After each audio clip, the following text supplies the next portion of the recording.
Hi, this is Dinesh Gangasani. Welcome to my channel. Think about this.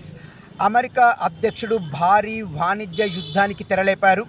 తాను ముందు నుండి హెచ్చరిస్తున్నట్టుగానే తమ పొరుగు దేశాలైనటువంటి కెనడా, మెక్సికోలతో పాటు చైనా పైన సుంకాల కొరడా జులిపించారండి. తమ దీర్ఘకాలిక మిత్ర దేశాలైనటువంటి కెనడా, మెక్సికోల నుండి దిగుమతి చేసుకునే వస్తువులపైన 25% సుంకము మరియు చైనా నుండి దిగుమతి చేసుకునే అన్ని వస్తువులపైన 10% సుంకాన్ని విధిస్తూ తాజాగా కార్యనిర్వాహక ఉత్తర్వులపైన సంతకం చేయడం జరిగింది.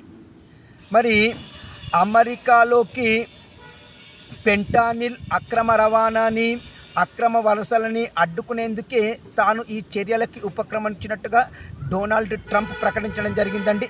మరి ట్రంప్ తీసుకున్నటువంటి ఈ చర్యలని మీరు సమర్థిస్తారా లేదా అనేది మీరు నాకు కామెంట్ రూపంలో తెలియజేయండి. ఇట్లు దినేష్ గంగ.